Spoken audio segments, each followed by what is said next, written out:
베드로는 야고보와 요한과 더불어 세 사람, 베드로와 야고보, 요한 이 세 사람은 제자들 가운데서도 특별하게 주님과 함께 했던 자들입니다.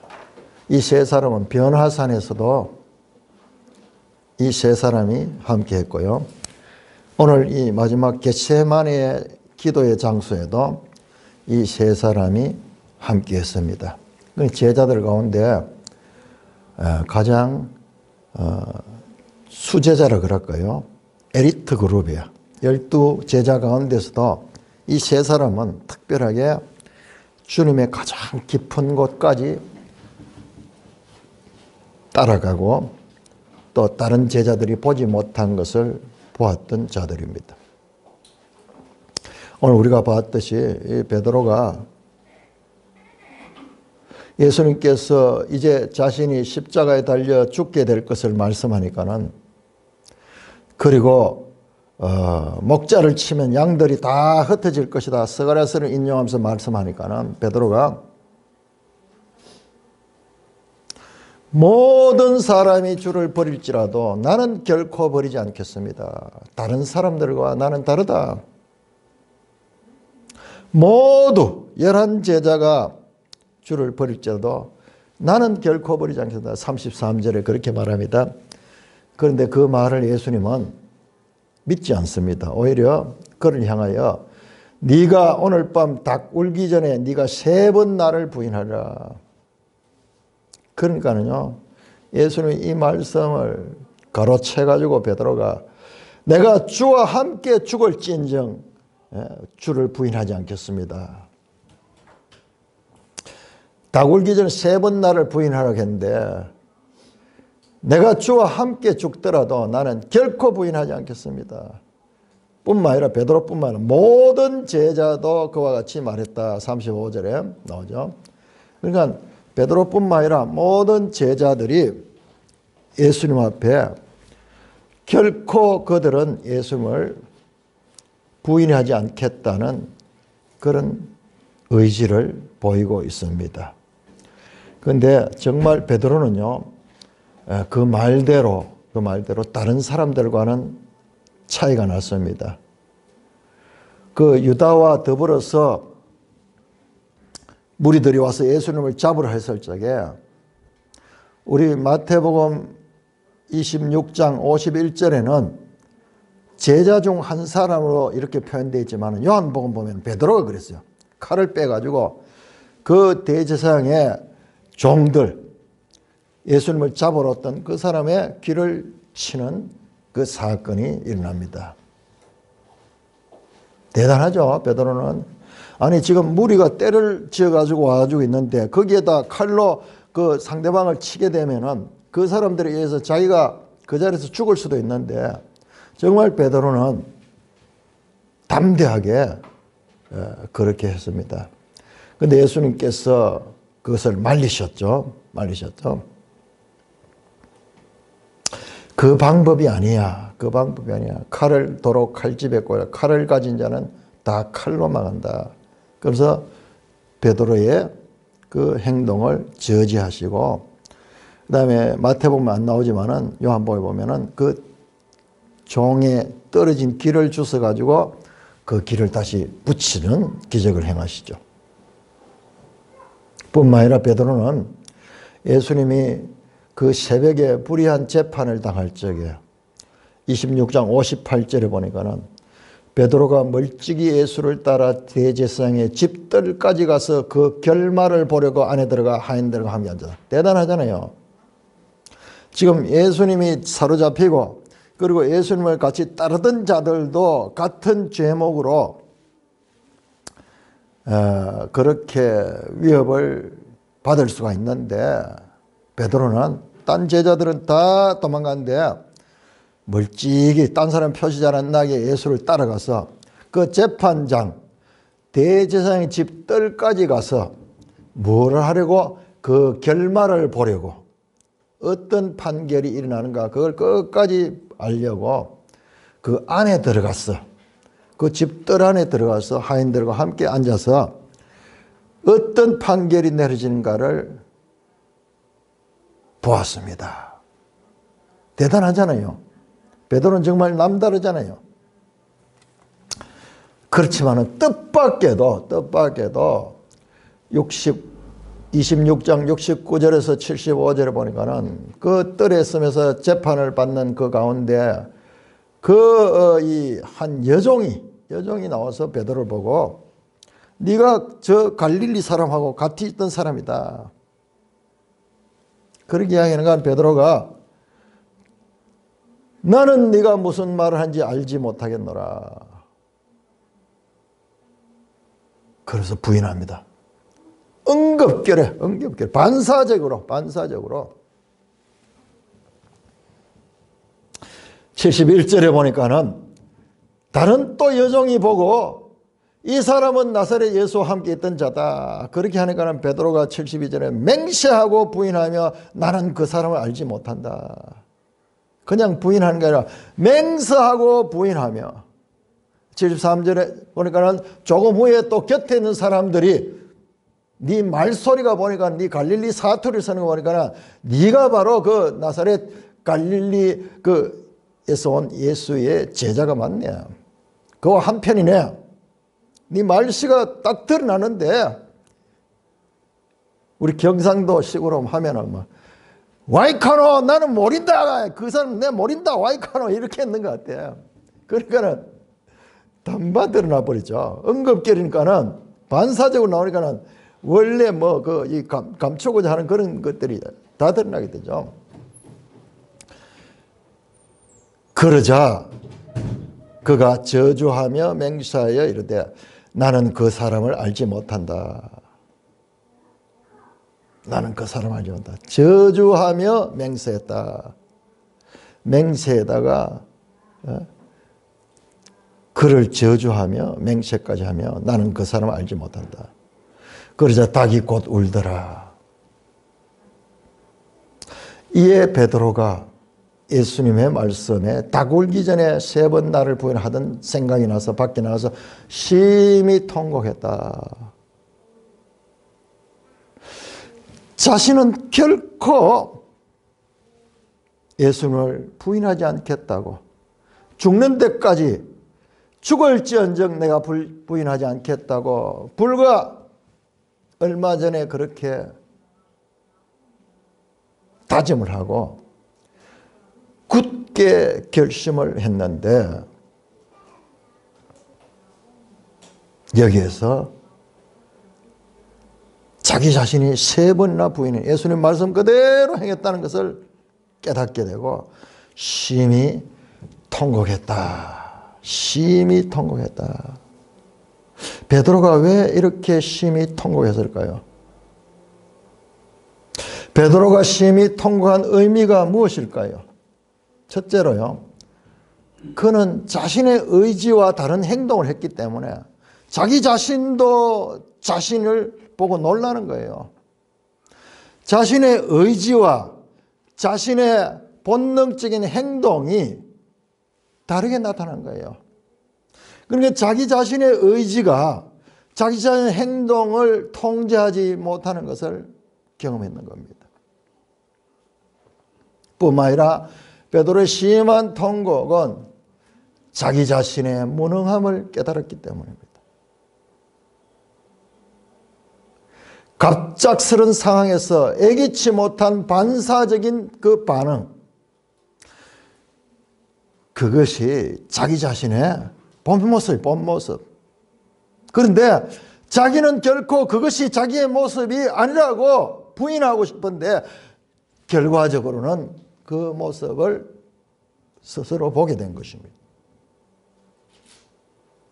그는 자기 자신이 자기가 알던 자기가 아님을 발견했습니다. 여러분, 우리도 우리 자신을 잘 알고 있습니까? 자신이 생각했던 자기가 아니야. 자기는 결코 주님을 부인하지 않고 죽는 데까지 함께 하겠다고 다짐했던 자인데 결과적으로 보니까는 자신이 아니야. 자신이 생각했던 자신이 아니야. 그거를 보게 되니까는 충격을 받습니다. 그 결과 그는 심한 통곡 속에 빠지게, 그가 심한 통곡을 한 것은 이와 같은 것들도 그 배경 가운데 있을 것입니다. 베드로의 심한 통곡. 우리 한번 음악 한번 틀어주었어요. 베드로가 이와 같이 심한 통곡을 했던 것이 왜 그런가? 어느 하덕규라는 목사님이 썼는 가시나무라는 언어입니다.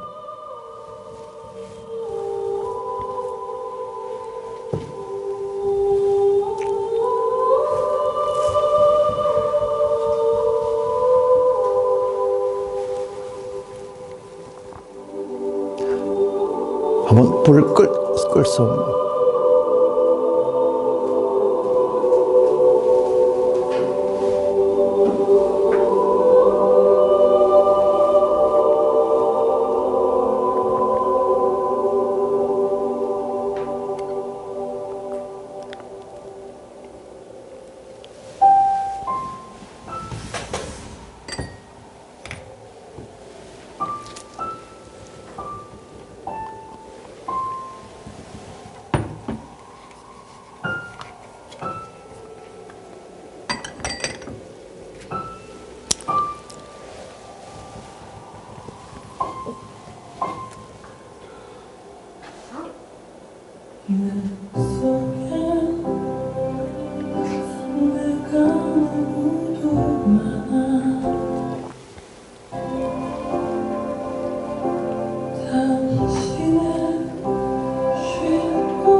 여기까지 볼까요? 내 속에 내가 너무나 많이 있다. 이거는 우리가 일생 살면서도 많은 사람이 모르고 지나는 사실입니다. 내 속에 또 다른 내가 있다. 여기 당신의 쉴 곳 없네 그랬는데 이게 주님이 쉴 곳 없다. 하나님께서 우리 가운데 쉴 곳 없다. 일반 대중가요가 돼가지고 저렇게 표현했는데요. 베드로는 자기 자신을 새롭게 보게 된 거예요. 의지력을 가지고 할 수 있다 생각하고 그리고 과감하게 모든 것을 해왔던 사람이에요. 결단력이 대단한 사람입니다. 그러나 뜻밖의 상황에서 자기도 모르는 사이에 반사적으로 나온 그 행동 그 자체가 또 다른 자기야. 비로소 베드로는 자기 자신을 직면했습니다. 오라 나는 공고한 사람이라. 내가 이런 존재인가. 너무 비참하고 절망적이다. 뿐만 아니라 조금 전에 네가 닭 울기 전에 3번 나를 부인하던 그 주님의 말씀이 생각나면서 주님이 자기를 자기보다 더 잘 알고 계시는 분인 것을 알게 되었습니다. 비로소 베드로는 우리 오늘 41절 보세요. 26장 41절. 시험에 들지 않게 기도하라. 마음에는 원로되 육신이 약하도다 하시고. 저는 이번에 이 말씀을 읽는 가운데 이것이 아주 인간의 이 본질을 가리키는 말씀이고 이것이 바로 사도 바울이 가장 힘써 가르친 부분이라는 것을 알게 됐습니다. 여기서 마음이라고 번역된 이 단어는 마음이 아니고 영이에요. 푸뉴마, 푸뉴마. 마음이라고 우리 번역했는데 우리 이 한글 번역에 보면은 이게 심령이 가난한 자는 복이 나니 할 때 그 단어예요. 그 같은 단어예요. 그러니까 심령, 마음과 영 이거 구별하기 쉽지 않거든요. 오늘 제가 설교 제목도 영혼이라고 했는데 영혼과 육신 우리 보통 3분설로 영과 혼과 육이라고 나누는데 근데 사람을 이렇게 영과 혼을 딱 구별하기가 쉽지 않아요. 이 두 개 서로 얽혀 있어요. 이단들 가운데는 이 구분을 절개하는 자들이 많이 있습니다. 저도 과거에 3분설을 추종하고 그 3분설의 가르침을 보니까는 그게 선명해요. 너무 선명하고 막 이렇게 나니까 딴 사람 모르는 걸 다 알게 되는 것 같고 이런데 지나가 보니까는 영과 혼은 그렇게 불가분리적인 거예요. 실상 우리가 그렇잖아요. 정확하게 우리가 영의 문제, 혼의 문제를 이렇게 구분할 수 있는 게 아니고 두 개를 얽혀 있거든요. 자, 일단 여기 마음은 푸뉴마, 푸뉴마.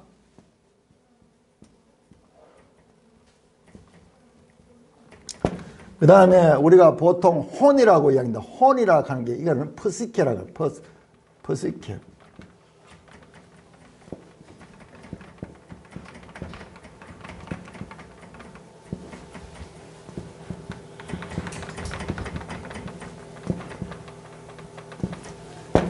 그 다음에 사르크스 몸.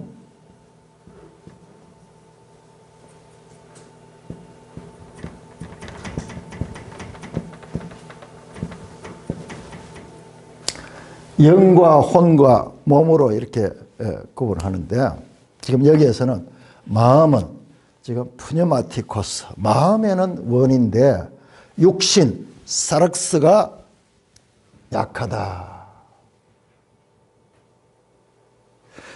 분명히 베드로의 영은 그렇게 하려고 했어요.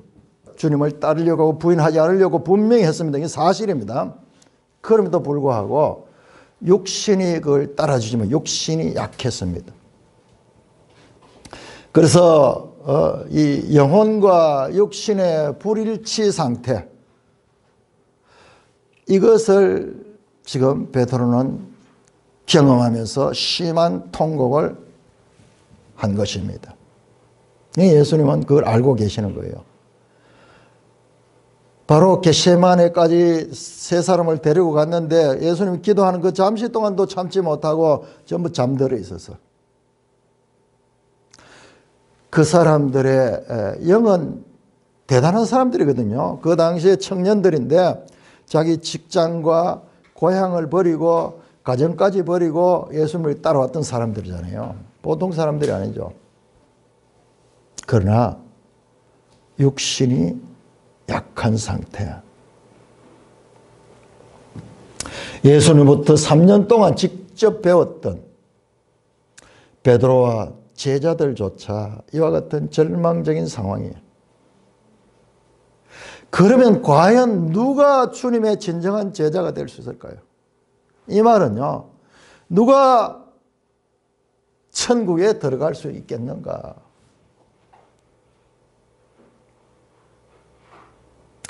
이와 같은 질문은 마태복음 19장 5절에서 그 젊은 부자 청년에게도 했던 질문이에요. 예수님께서 부자는 천국에 들어가기가 낙타가 바늘길을 들어간 것보다 더 어렵다 했을 적에 그때 제자들이 그러면 저 사람이 안 되면 과연 누가 구원을 얻을 수 있습니까? 그때 예수님께서 말씀하신 사람으로는 할 수 없으나 하나님으로는 다 할 수 있다. 자, 여기 두 가지 단어, 이 원어를 좀 봐야 되는데 사람으로 할 수 없다. 아두나미스.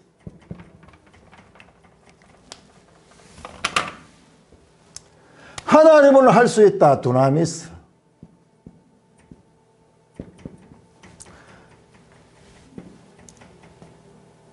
할 수 없음. 할 수 있음. 자, 이거 한자로 쓰면 이게 할 수 있는 게 능하다. 능. 이거는 무능하다. 능이 없다.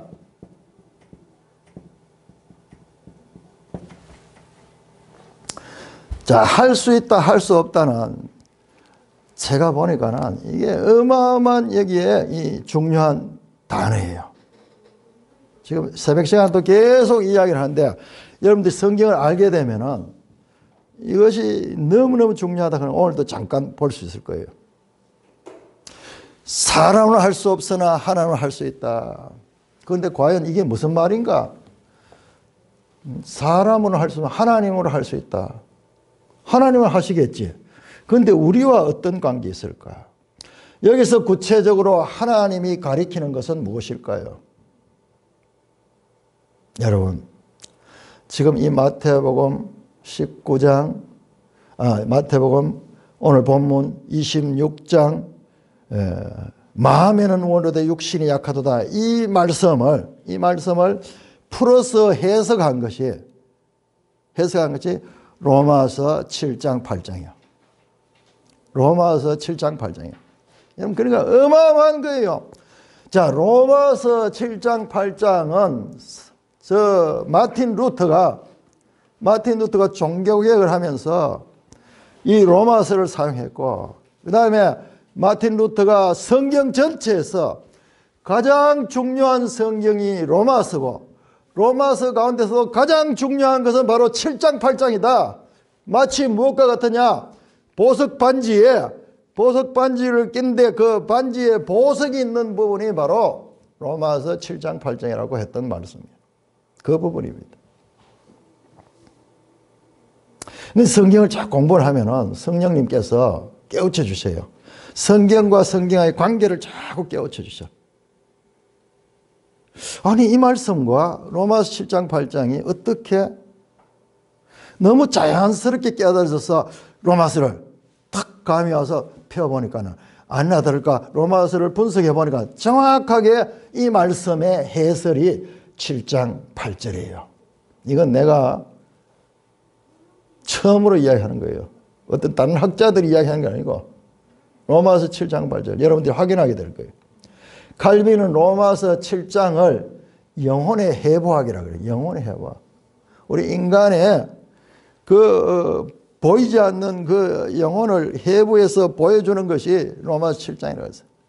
우리가 전번에 공부했던 존 오웬의 신자 안에 내재하는 죄 내용도 여기가 주로 여기서 많이 나왔어요. 우리 로마서 7장 한번 찾아봅시다. 로마서 7장 15절부터 한번 보겠습니다. 로마서 7장 15절 내가 행하는 것을 내가 알지 못하노니. 보세요. 사도 바울이 지금 자신이 하는 것을 자기가 모른다는 거예요.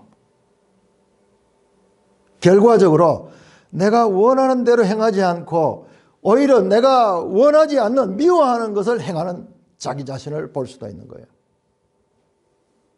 요 단어가요. 원한다 하는 요 단어가 바로 오늘 본문 바로 앞에 나왔던 예수님의 기도할 때 내 원대로 마옵시고 아버지 원대로 하옵소서 할 때 그 같은 단어예요. 텔로스카는.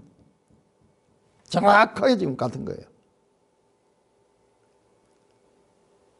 16절 내가 원하지 아니하는 그것을 행하면 이로써 내가 율법이 선한 것을 시인하노니.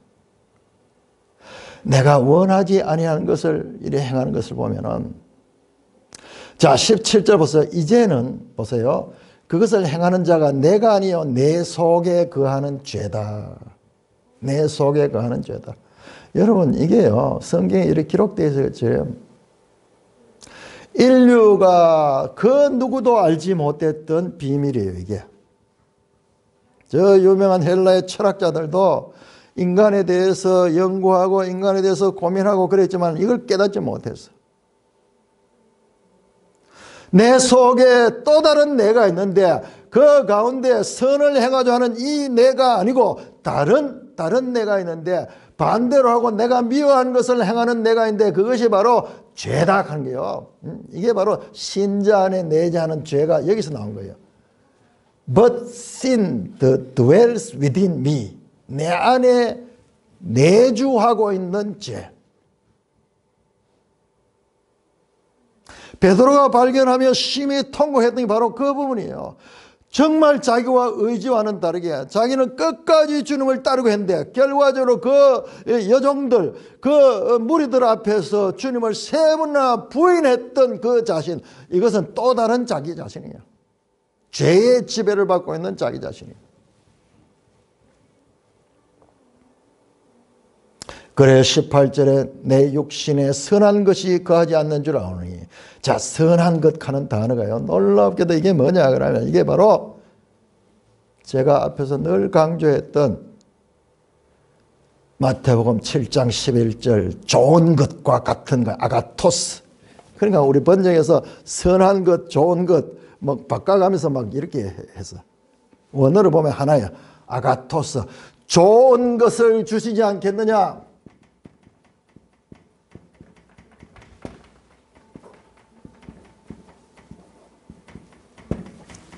아가토스. 좋은 것 또는 선한 것, 착한 것, 뭐 이런 식으로 바른 것, 뭐 이럴 적에도 이 단어를 씁니다.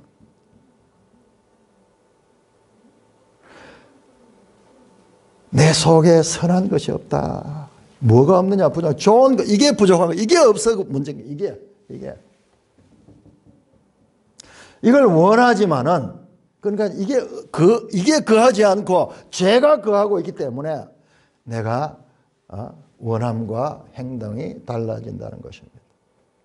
그래서 19절에 내가 원하는 바 선은 행하지 않고 아가토스는 행하지 않고 도리어 원하지 않은 바 악을 행한다. 만일 내가 원하지 않는 그것을 하면 이를 행하는 자가 누구냐? 내가 아니요 내 속에 거하는 자다. 내가 원치 않은 그 일을 행하는 것은 내가 아니야. 난데 내가 아니야. 내 속에 내가 너무나 많아.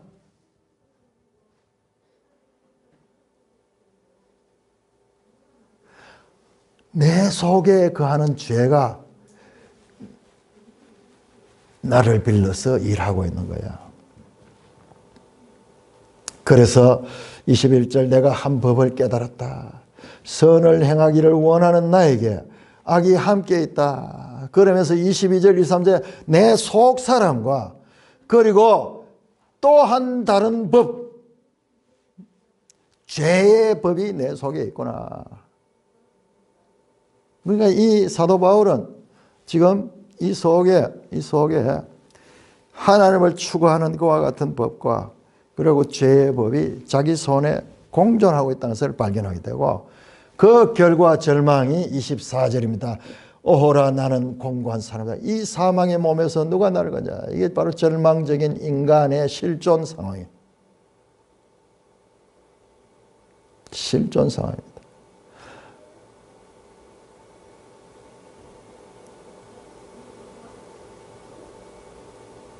이게 인간의 실존 상황이고 베드로가 지금 통곡했던 그 현장이 바로 이와 같은 상태가 노정됐기 때문에 베드로의 굳은 의지에도 불구하고 마침내 실패한 이유는 베드로 개인의 부족함 때문에 그런 것이 아니라 죄인된 인간의 보편적인 상태의 모델입니다.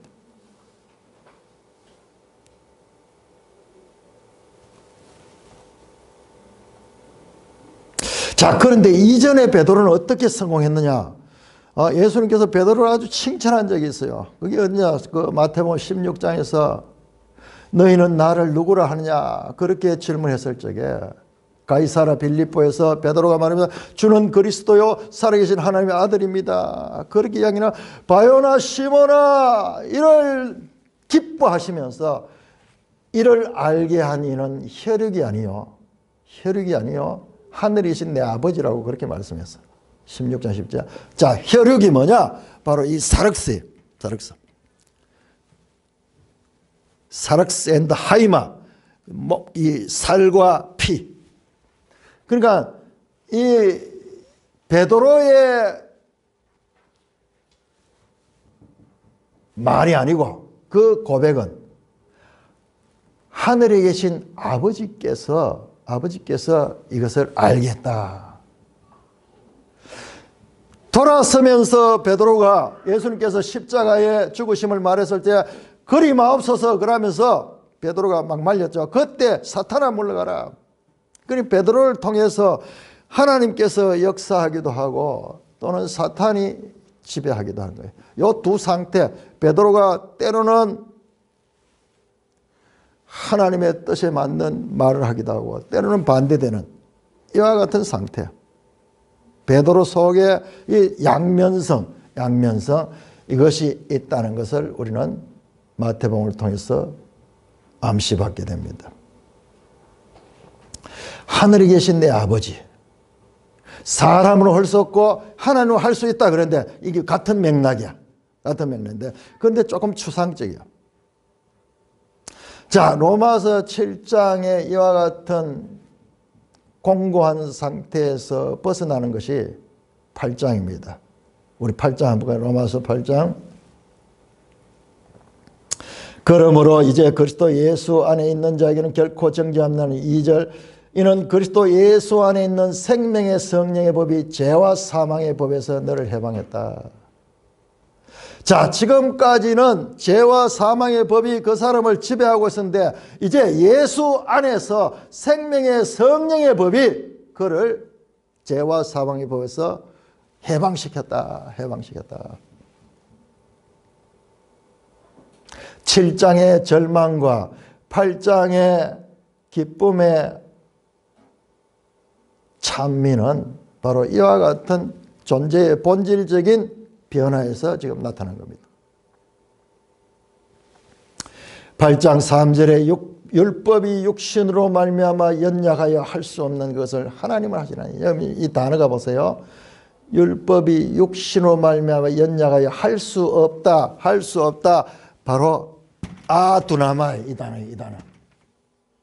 할 수 없는 것을 하나님은 하시나니 두나미스 하나님이 하시는 거예요. 자, 여기에서 연약하여 가는 단어가 중요한데 연약하여 단어가 이게 아스테네오 가는데 이 단어가 바로 마태복음 26장 41절에서 육신이 약하도다 할 때 그 단어예요. 지금 정확하게 갔잖아요. 육신이 연약하여 할 수 없다. 육신이 연약하여 할 수 없다. 마음에는 원로되 육신이 약하도다 할 때 그 단어 그대로 지금 사용하고 있는 거예요. 그 결과 할 수 없는 상태예요. 그런데 그것을 하나님은 두나마이 하신다.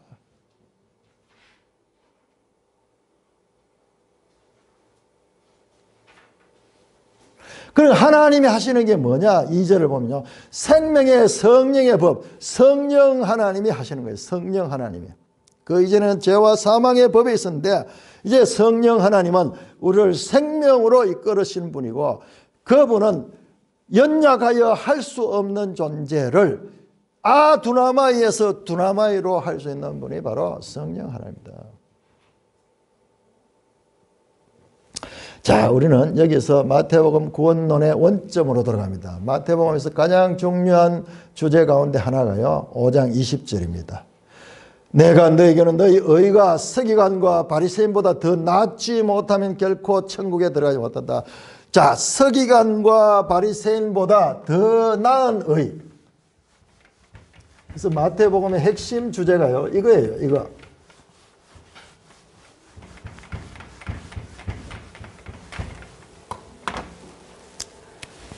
더 나은 의. 서기관과 바리새인보다 더 나은 의. 서기관과 바리새인들이 갖지 못한 그와 같은 의. 그런데 과연 이게 무엇일까? 이게 무엇일까?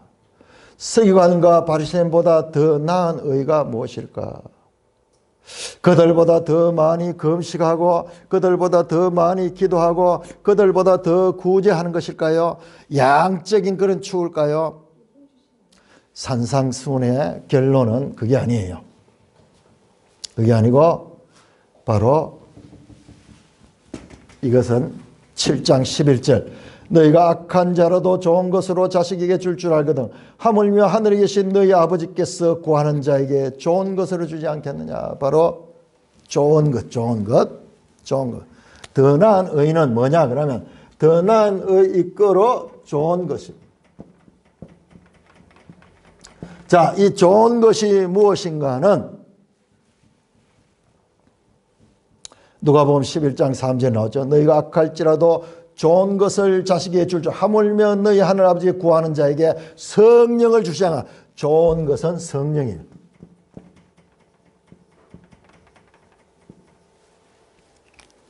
사람으로는 할 수 없을 때 하나님을 할 수 있다. 구체적으로 이게 적용되는 거죠. 성령을 통해서 우리가 할 수 있다는 말씀으로 이어지는 것입니다. 바리새인과 서기관의 의와 더 나은 의는 양적으로 더 많고 적고 문제가 아니라 질이면 질. 다른 종류예요. 다른 종류. 서기관과 바리새인의 의는 항상 사람 중심으로 나오는 건데 그러나 더 나은 의, 좋은 것은 바로 성령으로 하는 것. 그러니까 마태복음에서는 성령에 대해서 그 말을 계속 절제하고 있어요. 절제하고 있는 거예요. 바로 더 나은 의는 좋은 것이고 좋은 것은 바로 성령. 왜 이렇게 노골적으로 성령 이렇게 이야기하면 되죠? 마태복음에서 계속 가리고 있을까요? 이건 깊이 연구해 보면은 정말 가리고 있다는 걸 알게 돼요. 이게 하나님의 뜻이에요. 왜 이럴까? 그러니까는 마태복음은 마태복음대로의 한계를 가지고 있고 이 일을 요한복음은 처음부터 그렇게 설명하는 거예요. 자, 요한복음 한번 볼까요? 요한복음 3장 볼까요? 3장. 니고데모와의 유명한 대화 가운데서 나오는 말씀입니다. 요한복음 3장 2절 그가 밤에 예수께 와서 이르되 랍비여 우리가 당신은 하나님께로 오신 선생인 줄 아나이다. 하나님이 함께하지 않으면 당신이 행하신 이 표적을 아무도 할 수 없습니다. 여러분 이 단어가요 할 수 없음 하는 게 이게 오데이스 두나마이 그 부정이에요. 두나마이의 부정이 여기에다 영어로 no가 붙은 게 no. 할 수 없다. 당신은 하나님께로부터 오신 분이다. 당신을 하는 걸 보니까 당신의 능력을 보니까는 그 말인데 3절 예수께서 대답하여 이르시되 진실로 너에게는 사람이 거듭나지 않으면 하나님 나라를 볼 수 없다. 자 여기에도 거듭나지 아니하면 하나님 나라를 볼 수 없다. 이게 두나마이예요. 두나마이. 전부 이게 두나마이로 되어 있어요. 어떻게 거듭나야 된다. 니고데모가 생전 처음 들어보는 말이야. 어떻게 사람이 거듭날 수 있습니까? 늙은 사람이 어떻게 날 수 있습니까? 두 번째 모태에 들어갔다 날 수 있습니까? 두나마이. 예? 어떻게 날 수 있느냐? 두 번째 모태에 들어가야 됩니까? 예수께서 대답하여 이르시되 5절에 물과 성령으로 나지 않으면 하나님 나라에 들어갔다. 물과 성령으로 나야 되는 거. 물에 대한 해석은 따로 나오고요. 그 다음에 6절에 보면은 육으로 난 것은 육이요 영으로 난 거지. 그러니까 성령으로 나야 되는 거예요. 성령으로 나야 되는 거예요. 내가 거듭나야겠다는 말을 놀라지 마라. 바람이 임의로 불며 그 소리도 어디로 가는지 알지 뭐 성령으로 난 사람은 요한복음 3장부터요. 성령이 성령으로 나야 될 수 있다. 성령으로 아니하고는 하나님 나라에 들어갈 수 없다. 성령으로 들어갈 수 있다. 마태복음에서 그렇게 절제하고 있는 거예요. 초반에 예수님께서 다 알려주십니다. 나다 하는 말은요. 겟나오 하는 게 출생. 그러니까 거듭났다. 중생했다. 그런 표현을 우리가 여기에서 쓰게 되는 거죠.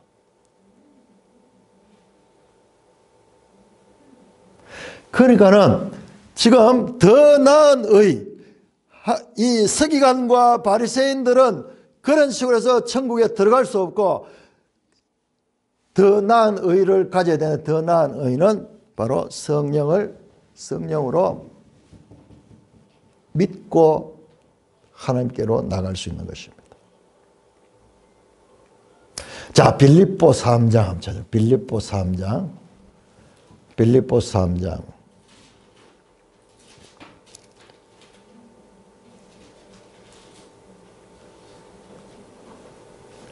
빌립보 3장 9절. 우리 한번 같이 읽겠습니다. 시작. 그 안에서 발견되려 하면 내가 가진 의는 율법에서 난 것이 아니요 오직 그리스도를 믿음으로 말미암은 것이니 곧 믿음으로 하나님께로부터 난 의라. 보세요. 바울이 가진 의는 율법에서 나온 것이 아니라 더 나은 의야. 서기관과 바리새인보다 더 나은 의야. 더 나은 의는 뭐냐? 하나님께로부터 난 거야. 하나님께로부터 나온 거. 그래서 이것은 하나님께로부터 나온 거야. 출처가 다른 것입니다. 출생 자체가 달라요. 사람에게서 나오고 율법에서 나온 것이 아니라 하나님께로부터 나온 것. 이것이 더 나은 의고 이것이 새 언약 시대의 하나님의 백성이 구원으로 나아가는 길입니다. 사랑하는 형제 자매 여러분, 마태복음은요 마치 비행기가 활주로에 조심스럽게 착륙하듯이 내리려고 하면 천천히 고도를 낮춰가지고 그 다음에 나중에 바퀴가 나와가지고 활주로를 대가지고 또 한참 가잖아요. 한참 가잖아요.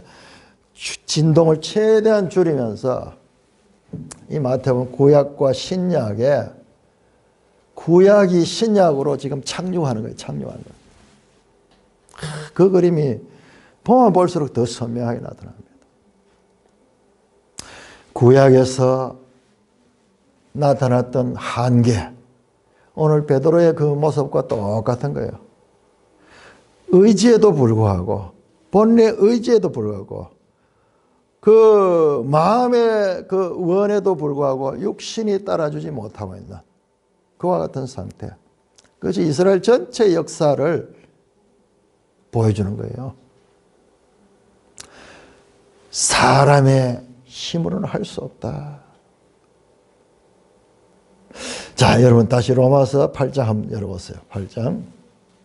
7장 8장이 바로 이 마태복음 26장 41절 마음에는 원로되 육신이 약하다는 이 예수님의 한 말씀, 이 한마디를 갖다가 사도 바울이 쫙 풀어 설명한 거라는 걸 제가 확신합니다. 이건 너무너무 중요한 거예요. 로마서 8장 7절 8절 육신의 생각은 하나님의 원수가 되나니 이는 하나님의 법에 굴복하지 아니할 뿐더러 할 수 없다. 오 두나마이 할 수 없는 거예요. 육신으로서는 할 수 없는 거예요. 육신에 있는 자는 하나님을 기쁘시게 할 수 없느니라. 오 두나마이 근본적으로 이 육신으로서는 할 수 없는 거예요. 할 수. 베드로는 지금 현재 육신에 속해 있는 그 상태, 절망적인 그 상태입니다. 그런데 우리가 사도행전을 보면 베드로는 완전히 변하죠. 이 복음서의 베드로와 사도행전의 베드로 시간적으로 마지막에는 보면요. 지금 50일도 차이 안 나요. 50일. 예수님께서 이 부활하시고 성천하시기까지 40일 계셨고 그 다음에 오순절 성령이 강림한 게 50일째 왔고 그러니까 두서너 달 차이도 안 나는 거예요. 같은 기간인데도 불구하고 사도행전 2장의 베드로의 설교는 이때로부터 2달도 채 지나지 않은 상태인데요. 놀라운 하나님의 뜻을 선포하고 그는 완전히 변화된 모습으로 하나님을 선포하는 것을 보게 됩니다. 그 사이에 뭐가 있느냐? 바로 오순절 성령 강림이 있었던 거예요. 여러분 그 사이에요. 마태복음에 안 나오지만은 바로 예수님이 요한복음 14장에서 16장의 다락방 강화의 주제가 성령. 예수님은 제자들에게 그것을 가르쳤던 거예요. 가르쳤음에도 불구하고 실제로 그것이 그들에게는 무능했지만은 정말 그 오순절 성령이 그가 강림하고부터 베드로가 변했습니다. 육신의 생각은 하나님과 원수가 된다. 베드로가 분명히 예수님을 위한다고 주여 그리마옵소서 십자가에 죽으시는 그것을 만류했을 때 그의 생각, 그게 육신의 생각, 혈육의 생각인데 그것은 결과적으로 하나님의 뜻을 막는 거예요. 하나님과 원수가 되는 생각이고 하나님의 법에 굴복하지 않을 뿐아 굴복할 수가 없다. 근본적으로 불가능하다. 무능한 존재다. 무능한 존재다. 고린도전서 2장 14절도 마찬가지입니다. 육에 속한 사람은 하나님의 성령의 일들을 받지 않으니 이는 그것들이 그에게는 어리석게 보이며 또 그는 그것을 알 수도 없나니 두나마이 그런 일들은 영적으로 보면 두나마이 할 수 없는 거예요. 근본적으로 육에 속한 그 상태는 될 수 없고 거듭나야 돼. 영으로 거듭나야만 되는 거예요. 여러분들 우리 신약은 새 언약이죠. 새 언약은 자, 이 세 가지가 하나로 연결됩니다. 새 언약은 교회 시대고 교회 시대는 성령의 시대예요. 요 세 가지가 서로 연결됩니다. 우리 이 마태복음 이 전체 설명했던 지금 최영삼 교수는 분도 우리 지난번 1, 2월 달에 마태복음에서는 마태복음 전체 핵심 메시지를 새 언약으로 이야기했고 이 후반부 이 부분은 보시면은 전부 교회 중심. 새 언약은 성령의 공동체인 교회입니다. 이것이 바로 하나님의 구속사의 새로운 패러다임이에요. 그 이전에 에덴약 이스라엘은 성령이었고 자기 힘으로 이 죄인된 자기 힘으로 하니까 결과적으로는 할 수 없어. 무능해. 할 수 없었지만은 그러나 새 언약 시대의 교회는 베드로의 변화와 같이 이렇게 무능한 자들이 할 수 있는 자로 바뀌는 것입니다. 이 성령에 관한 것은 오늘날 우리에게도 직접 해당되는 중요한 실제적인 문제입니다. 거듭난 사람은 출생뿐만 아니라 양육 과정을 거쳐 성장해야 되기 때문입니다. 하나님을 아는 것과 믿는 것에 성숙한 산돌교회 되시기를 주님의 이름으로 축원합니다. 하나님 아버지 은혜를 감사합니다. 사람으로서는 알 수도 없고 사람으로서는 알아도 행할 수 없는 이와 같은 무능한 존재임을 알게 하시고 이와 같은 절망의 상태에 있는 자들이 어떻게 하나님의 뜻을 행할 수 있는가? 생생한 모델로서 베드로를 통하여 우리에게 보여주십니다. 참으로 무능하고 무기력한 베드로에게 마태복음에는 비록 절제하여 가리고 있지만은 요한복음을 통하여 또 누가복음을 통하여 그에게 성령이 함께 하시고 성령으로 거듭나는 그로 말미암아 그가 예수님의 하신 일을 행할 뿐만 아니라 예수님보다 더 큰 일까지 행하는 것을 사도행전을 통하여 알게 하시니 감사를 드립니다. 하나님 아버지의 이 말씀이 얼마나 정교하고 얼마나 연속성을 가지며 하나님의 뜻을 드러내는지 이를 통하여 알게 하시니 감사를 드립니다. 이 66권의 하나님 말씀이 가지는 이와 같은 신비하고도 유기적인 구원의 메시지들을 알아가며 하나님의 뜻을 따르는 저희들 되게 하여 주옵소서. 예수님 이름으로 감사하며 기도드리옵나이다. 아멘.